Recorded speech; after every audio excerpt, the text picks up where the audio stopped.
नमस्कार, हमारे साथ फ़तेह सिंह बाजवा जी मौजूद हैं।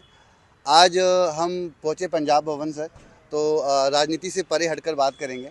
आपके भाई साहब ने एक बयान दिया और जिस तरीके से प्रताप सिंह बाजवा जी ने ईटीओ हरभजन सिंह जी को कहा कि बैंड बाजे वाला, और उसके बाद मुद्दा इस तरीके से गरमाया कि उनके घर का घेराव और तमाम चीज़ें, सियासत गरमा गई, माफ़ी मांगनी चाहिए, दलित समाज से जोड़ा गया। इन तमाम चीज़ों को आप किस तरीके से देखते हैं? आप एक पार्टी में भी हैं, मगर एक बड़े भाई के हिसाब से क्या, जो कि वो आपके भाई हैं बड़े।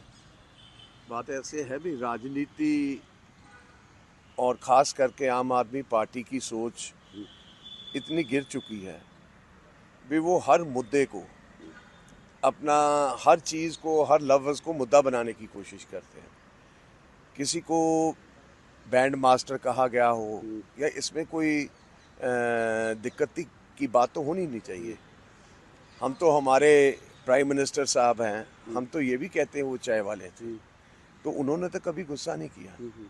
तो ये जो लोग हैं ना, जो आप आज पंजाब के ऊपर अपना राज कर रहे हैं, पहली बात तो ये है भी इनको अपनी सोच को अच्छा बनाना चाहिए, बड़ी बनाना चाहिए।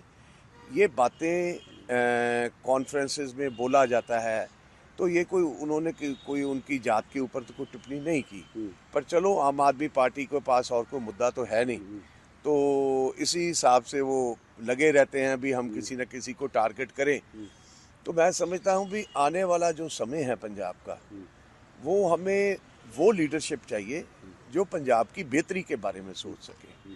और मैं समझता हूँ कि पंजाब के लोग आजकल ये महसूस कर रहे हैं भी पंजाब को अगर आगे लेकर जाना है तो पंजाब को भारतीय जनता पार्टी की सरकार लानी पड़ेगी। एक सवाल ट्रेड डील को भी लेकर पूछना चाहूँगा इसी से, कि जो ट्रेड डील है उसको लेकर किस तरीके से कहते हैं कि पंजाब में जो किसान है वो कहा जा रहा है कि नाराज़ है इससे।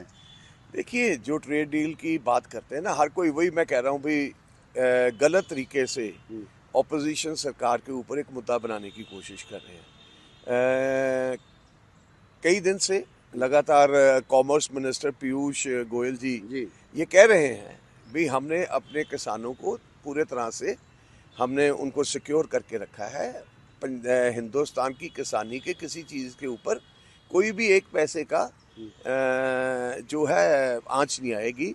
तो यही कहने, देखो अगर सरकार कह रही है, अगर कॉमर्स मिनिस्टर कह रहे हैं, तो झूठ तो बोल नहीं रहे, क्योंकि ये चीज़ तो पता चल ही जाएगी। ये कितनी देर आप देखो, ट्रेड डील मैं समझता हूँ, एक तो मुबारकबाद देना चाहता हूँ मोदी जी को, जिस तरह से ट्रेड डील हुई, पहले यूरोपियन यूनियन से हुई, फिर उसके बाद अभी अमेरिका ने, ट्रंप जी ने खुद ब खुद ये महसूस किया कि भारत के साथ हमें दोस्ताना संबंध बनाने के लिए जो हमारा टैरिफ है वो हम 25 से कम करके 18% पे लेके आए। और मैं समझता हूँ एक बड़ा पॉजिटिव साइन है।